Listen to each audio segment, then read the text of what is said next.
We are just a few days away from the election, November 5th, and I'm joined by Senator Michael Watson, who will be taking on former Mayor of Hattiesburg, Johnny Dupree. Thank you so much for joining us to talk Absolutely. about the very important job of Secretary of State.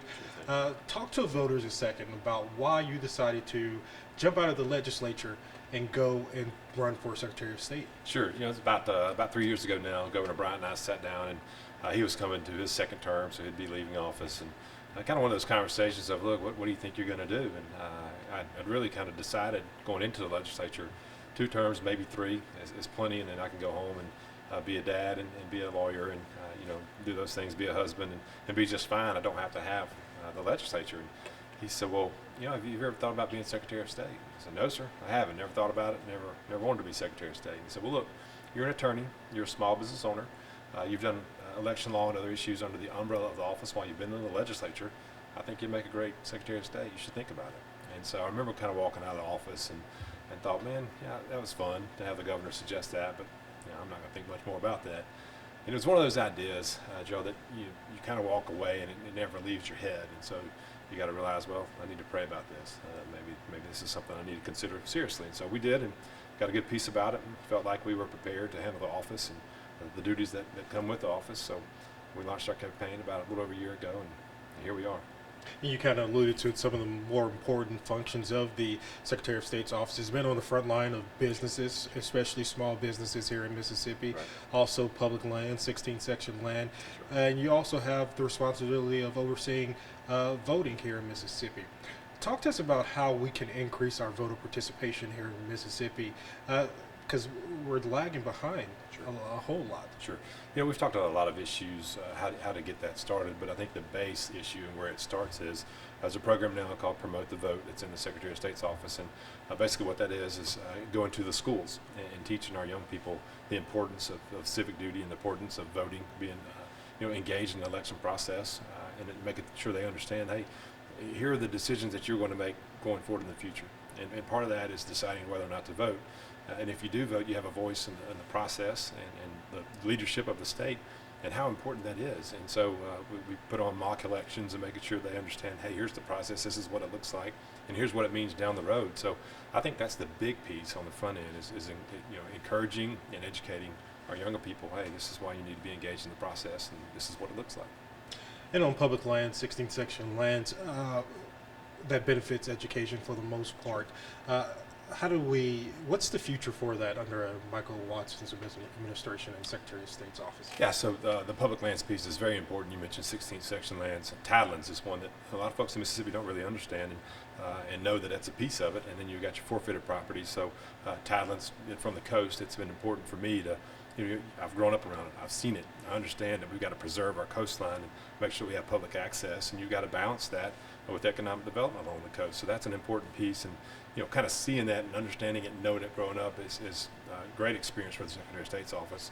16th section land, one of the issues that we saw that I think Secretary Hoseman did a really good job with is some of the brother-in-law deals where people were getting these very low leases that weren't market value, and you mentioned it there a second ago, that money goes to public education. So it's important that we make sure we're not having these brother-in-law deals behind closed doors, that people are paying market value to return that money back to public education. And Secretary Hoseman talks about over $1 billion going back to public education through 16th section land. So that's important. We'll continue to maintain kind of the progress that he's made with that. And it started with Eric Clark, actually. So moving that forward, I think you'll see some of the same.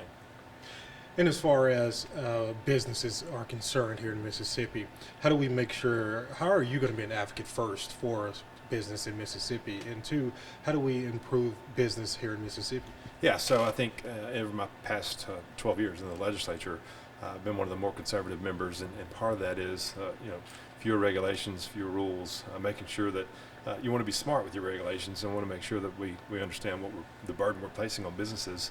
So cut that as much as possible, get the red tape out of the way, let businesses grow and prosper so families can grow and prosper as well through the jobs that small businesses grow in Mississippi. And one of the pieces that people don't really know about yet is the Occupational Licensing Review Commission. It's a new piece of law we passed about 2 or 3 years ago, where on the commission, it's a 3-member commission, the Attorney General, the Governor, the Secretary of State. And so basically what it does is make sure there aren't overburdensome, overbroad rules and regulations coming from boards and commissions that hurt our small businesses, that hurt the entrepreneurial spirit in Mississippi. So we want to be sure to protect them, to make sure that they have all the advantages possible here in Mississippi to grow. The second piece of that goes, how do you grow business here in Mississippi? I think it's being accessible. I think it's going to our cities, our counties, and saying, listen, how can we partner with you to go on recruitment trips, to be a voice for you, an advocate for you, at the national level, at the local level, wherever we can help and be a team player. So I think it's telling Mississippi's story. I think it's building those partnerships for the local levels, and we've got a lot of really good things happening in our state. So making sure that people understand across the country, Mississippi is on the rise. A lot of really, really good things happening here, telling that story, but not just telling the story, also believing that story here at home, and believing in ourselves and projecting that image across the country.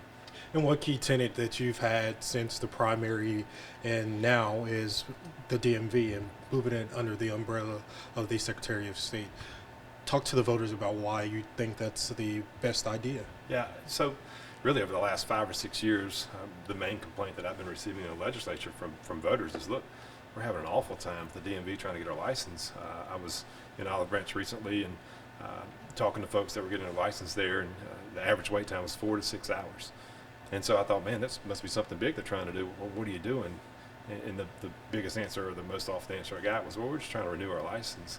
So you think about people taking off from work or having to take their child out of school to go get a permit or to go get their license, and it's an economic cost to the state.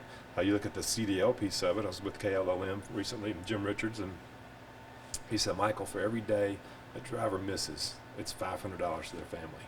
So it's a big issue. And so we've said, look, it's a hot topic. It's something that people are talking about every day on Facebook or Twitter. You hear a conversation about, man, I had to wait, 6 hours, 7 hours, whatever the number is. So we've decided, look, it's an administrative function, basically, more clerical administrative than anything else.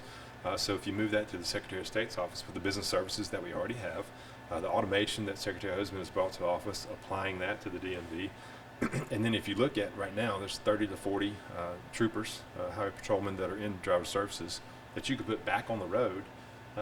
It's almost a new trooper class, putting them back on the road, so they get to do their core function of protecting Mississippians, and that's an important piece.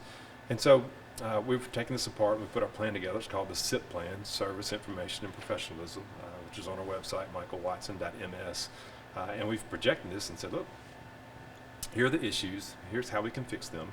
We're going to put this together, and coming in January, you're going to see legislation introduced to move the DMV over to the Secretary of State's office should we be elected. And people say, Michael, look, that's a hot button. And people are mad about this. Are you sure you want to tackle that? And to them, I say, if you're going to be in public service, you should run for office to do good things, to help Mississippians. And as a conservative, obviously I want limited government, but when government does exist and it has to provide those services, it should provide good services to Mississippians. So we're going to hit this head on and try to tackle it and make it better for Mississippians. And voters, when they go into the voting booths or when they're voting, casting their votes, they are going to have two choices, either you or Mayor Johnny Dupree. So talk to the voters about the differences between you two and why you should be elected. Yeah, Johnny and I have gotten along well since he was mayor in Hattiesburg, known him for quite some time. But I would say you take it apart and you look at my legislative experience, number one. I've been in the legislature for 12 years and seeing the agency from that perspective, working on legislation that impacts the office. So understanding the duties of the office, the laws surrounding the office, and being prepared for that. I'm an attorney, so dealing with clients, businesses, and how they interact with the office. So seeing that on the business side, and then also on a small business, so having to deal with it directly as a small business owner. So all of those different perspectives put together over time really kind of culminate and come together, and I feel like I'm really prepared for the office. And again, having the conversation with Governor Bryant and others who have kind of seen me work in the legislature and know, look, Michael's ready for this office, and he's prepared. And one of the first questions, as I mentioned to you earlier, that we had to answer, can you execute the duties to the degree that Mississippians deserve? And if that answer is yes, then you should run, and that's where we came. So I'm excited about it. Looking forward to serving the people of Mississippi as the next Secretary of State. All right, and I'm going to give you 30 seconds just to have that conversation with the voters right here and tell them why they should cast your vote, vote for you. Absolutely. So thank y'all for tuning in, and thank you for listening. I am excited about running for this office. I think it's an important office for Mississippi. You talk about elections, you talk about business services, you talk about public lands. It's an office that impacts your lives every day, basically, whether you know it or not. So it's important that we have a conservative in that office, someone that's going to streamline government, someone that's going to cut regulations where possible, and someone that's going to protect the integrity of the vote. I think that's very important. So looking forward to serving as your next Secretary of State. I would love to have your vote on November 6th, excuse me, coming November 5th on Tuesday. So get out to the polls and appreciate your support. Absolutely. Thank you so much. Republican Senator Michael Watson taking on former Mayor of Hattiesburg, Johnny Dupree. Perfect. All right.